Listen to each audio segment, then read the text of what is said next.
একটা নতুন ব্লগে স্বাগত বন্ধুরা। আর এখন দেখো চলে এসেছি, কিন্তু এখন ঘড়িতে বাজে রাত 10টা, আর এখন চলে এসেছি নবদ্বীপ ধাম।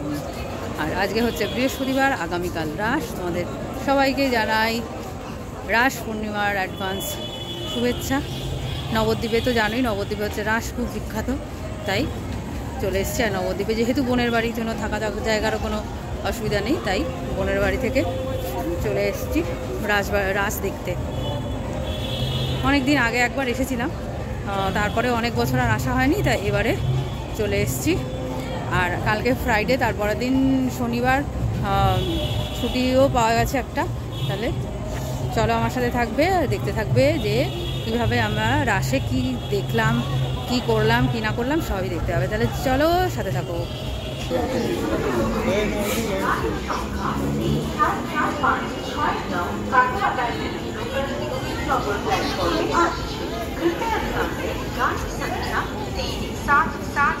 শ্রীকৃষ্ণের রাস হচ্ছে জগৎ বিখ্যাত, আর তার মধ্যে এটা হচ্ছে নবদ্বীপ ধাম, মানে চৈতন্য মহাপ্রভুর জন্মস্থান। আর সেইখানে তো রাস যাত্রার একটা অন্যরকম মানে থাকবেই। আর এই দেখো রাস, এই যে প্ল্যাটফর্মের মধ্যে কত মানুষ শুয়ে রয়েছে আগামীকাল রাসের জন্য। অনেকে অনেক দূর দূর থেকেই এসছে, অনেক বৈষ্ণব ধর্মাবলম্বী মানুষেরা। সবার পক্ষে তো আর হোটেল নিয়ে থাকা সম্ভব হয় না। যাই হোক, আমরা এখন এই হেঁটে হেঁটে প্ল্যাটফর্ম দিয়ে বেরোচ্ছি বোনের বাড়ি। আর এই এত রাত্রে না কোনো দিন আসিনি, বাইরে গিয়ে দেখি টোটো ব্যবস্থা করতে হবে।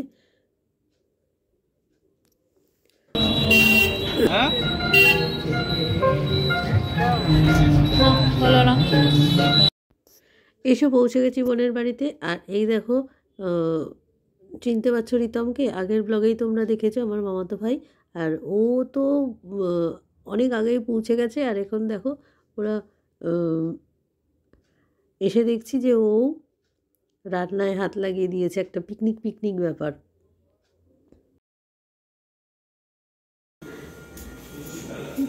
এই আমরা সবাই এখন রাত্রিবেলা ঠাকুর দেখতে যাচ্ছি। এখন কিন্তু রাত্রির 1টা বাজে, 1টা। আমাদের এখন ডিনার কমপ্লিট হয়ে গেছে। আর এখন আমরা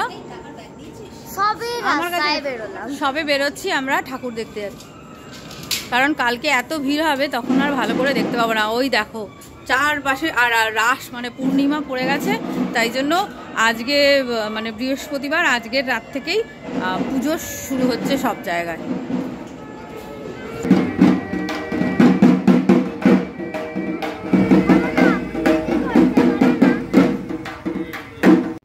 বাড়ি থেকে বেরিয়েই প্রথমে ওদের পাড়ার তারামা পুজো দর্শন করে আমরা টোটো নিয়ে এগিয়ে চললাম।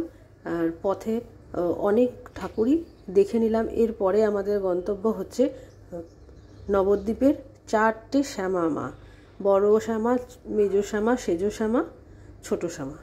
4টে শ্যামা মার পরপর আমরা দর্শন করেছি। আর একটা কথা বলে দিই, তোমরা হয়তো হঠাৎ ভাবছো যে রাসে আবার কালী ঠাকুরের পুজো কেন, বা অন্যান্য দেবদেবীর পুজো কেন। আসলে এখানে রাজা কৃষ্ণচন্দ্র যখন চৈতন্যদেবের আমলে সমস্ত নবদ্বীপবাসী বৈষ্ণব ধর্ম গ্রহণ করে নিচ্ছিলেন, সেই সময় বৈষ্ণবরা আর সবাই আর কি পট পুজো, শাক্ত পুজো করা তখন বন্ধ হয়ে যাচ্ছিল। রাজা কৃষ্ণচন্দ্র তখন এই রাস পূর্ণিমার সময়তেই পট পুজো প্রচলন করলেন। কারণ কৃষ্ণনগরের বিখ্যাত তোমরা সবাই জানো যে বড় বড় মূর্তি তৈরিতে। তিনি এই মানে এই বৈষ্ণব পুজোটাকে, বৈষ্ণব ধর্মটাকে একটু বাধা দেওয়ার জন্য বলতে পারো যে এই পুজোটাই প্রচলন করেছিলেন।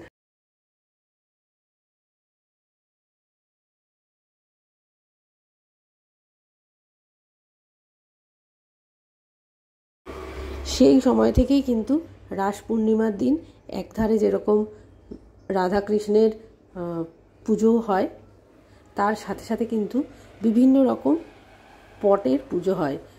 সে তুমি মানে আমাদের হিন্দু ধর্মের যত রকম দেবদেবী আছে সব রকম দেব দেবীর পুজো কিন্তু এই রাসের দিনেই হয়।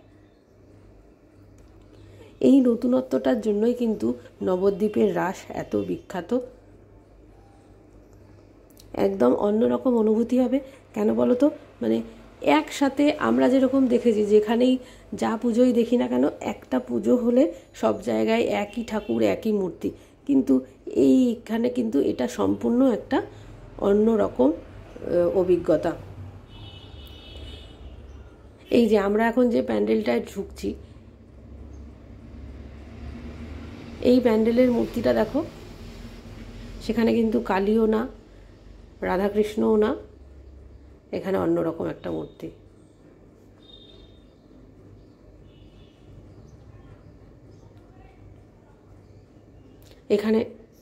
এইখানে হয়েছে পার্থসারথী, মানে শ্রীকৃষ্ণ অর্জুনের রথে রথ চালাচ্ছেন, সেই মূর্তিটাকেই এখানে তুলে ধরা হয়েছে।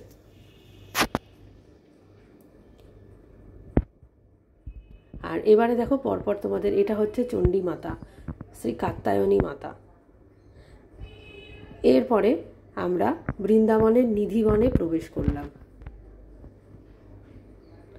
কি সুন্দর বানিয়েছে না প্যান্ডেলটা, এই দেখো।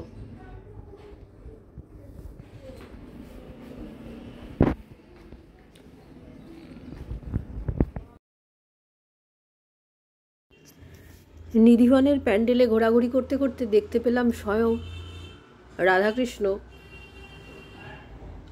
বাঁশি বাজাচ্ছে। এই দেখো, দেখবে তোমরা, এই দেখো এইদিকে, এই দেখো রাধাকৃষ্ণ বাঁশি বাজাচ্ছে। এরা কিন্তু মানুষ, মানে সেজেছে বহুরূপী।